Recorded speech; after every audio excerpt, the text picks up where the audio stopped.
So this is a bit of a take on how vulnerability, hazard, exposure, response, and so on come together to determine the risk overall.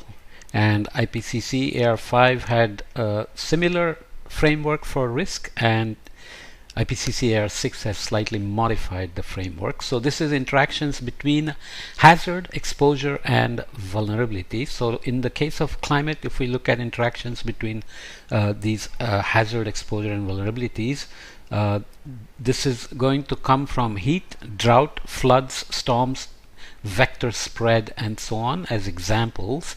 And then you have vulnerabilities which depend on age, gender, mobility, access to care, socioeconomic status, things like per capita GDP, pre-existing conditions, and characteristics of the health system itself. So that's part of the response. And then you have exposure, which depends on outdoor employment, housing quality, location, local geography, livelihood types, etc. Even when there is prevalent let's say outbreak going on, if you're outdoor and you're required to be outdoor, and let's say you are working in Mumbai and it's so hot that you cannot even wear a mask, then you tend to, let's say, drop it. So exposure depends on all these sorts of things, and their multiplication was defined to be risk in the IPCC, but slight differences here are things like characteristics of the health system, which is part of the response. So outcomes risk overall should depend on the response, which is the addition made in AR6. Climate sensitive outcomes, so the impacts both ways and feedbacks are going to come from climate sensitive outcomes and system impacts. So here you have adverse health of vector-borne diseases, waterborne, foodborne, and infectious diseases, heat-related illness, mental health, and undernutrition. Migration and displacement are going to add to vulnerability, and conflicts, of course, are going to add vulnerability, especially for women and children. And they have interactions, feedbacks with the system impacts, such as health system, so patient loads, emergency responses and costs, food systems, and livelihood systems, which affect exposure as well, as we said here. So this is an additional framework that is very important and has come up after AR5. There are many analysis, so analysis of the underlying drivers of infectious disease threat events, IDTE, detected in Europe during 2008 to 2013 by Epidemic Intelligence at the European Centre of Disease Prevention and Control. What are we looking at? Analysis of underlying drivers, as we said. 17 drivers were identified and categorized into three groups: globalization and environment, socio-demographic, so different color codes, and public health system in blue. The drivers are illustrated as diamond shapes and arranged in the top and bottom row. The sizes are proportional to the overall frequency of the driver. Here IDTEs, so epidemics, are first autochthonous cases, so born locally, of vector-borne diseases are autochthonous, and the other one, so the life cycle of the species is determined that way, are illustrated as horizontal row of dots in the middle. These empirical data include IDTEs of VBDs such as West Nile fever, malaria, dengue fever, chikungunya, and hantavirus infections. Remember, we're talking about Europe, so these are tropical diseases that are expanding their domains and getting into mid-latitudes because of the warming and the humidity and the rainfall, vegetation changes, and so on. Okay, so the dots are the IDTE epidemics, or first autochthonous cases of vector-borne diseases, like malaria was discovered for the first time generated within North America in Texas this summer in 2023. Globalization and environmental drivers in green diamonds, public health system drivers in blue, socio-demographic drivers in red, and size is proportional to the overall frequencies. I won't go into the details, but you can see how various things are linked as drivers and outcomes detected. Travel and tourism, interacting with all the ones.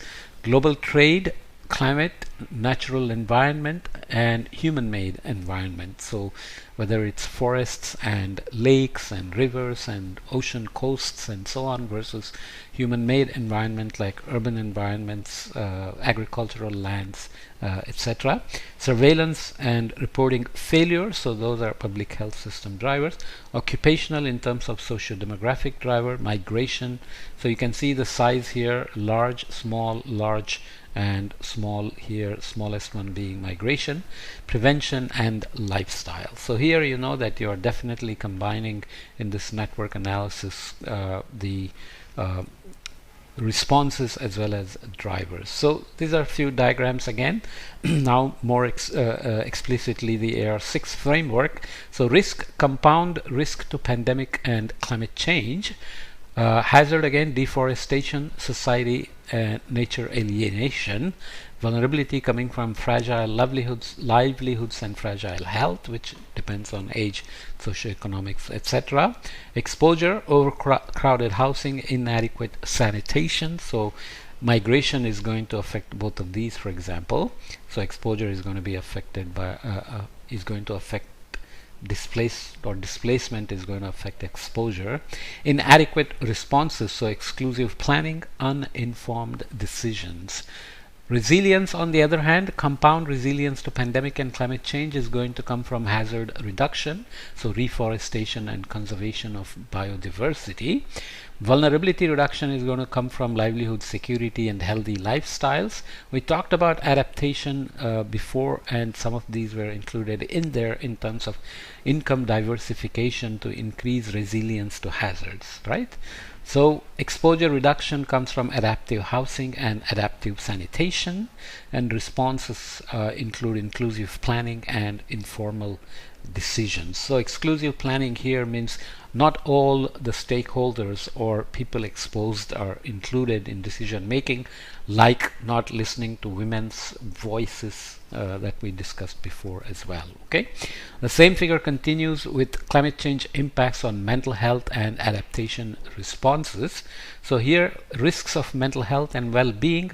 Hazard comes from acute events and chronic changes. So people can affected by increasing water vapor, humidity or temperature, extreme events, cyclones, storms, and so on, as well as chronic acute changes, hits by cyclones, floods, flash droughts, etc. Responses, so let me go this way. Vulnerability, physiological factors and social factors. Exposure, direct exposures, indirect and vicarious exposure. So vicarious exposure is you hear of somebody being affected that's close to you, or you are of a disposition that you are affected by bad news about some community getting affected, exposed to risks. Responses can be institutional, community, or individual as well. Okay, together they determine the total risk to mental health and well-being. So again, looking at hazard, vulnerability, exposure, and key adaptation responses that come from these that add to these risks. Acute events, so storms, floods, wildfires, and extreme heat.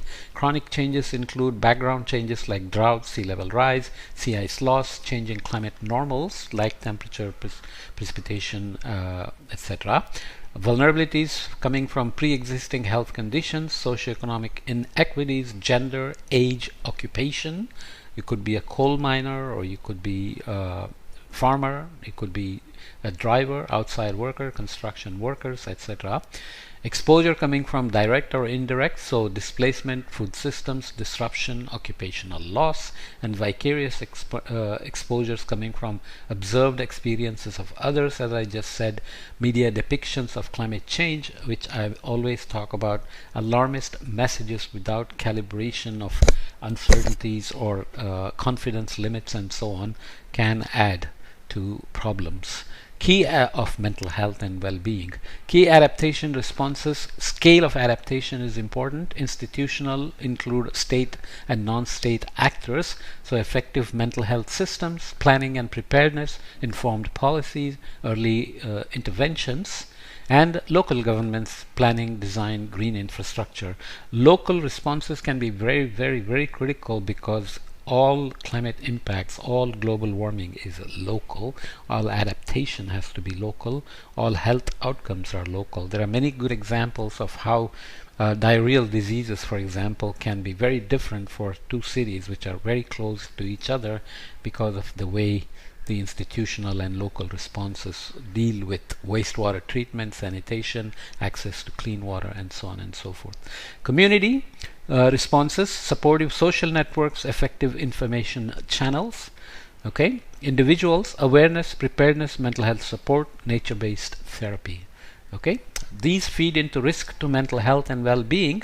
So mental illnesses include post-traumatic stress syndrome, depression, suicide, diminished well-being in terms of stress, climate anxiety and cognitive impairment, and diminished social relations in terms of loss of culture, interpersonal violence as well. So these are together the climate change impacts on mental health and key adaptation responses.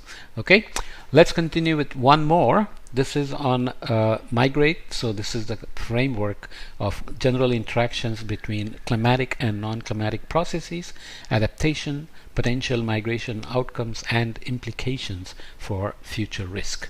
So again, we are talking about risk. So you can see some fancier depiction here in terms of schematic, which includes non-climate factors in addition to hazard, vulnerability, and exposure.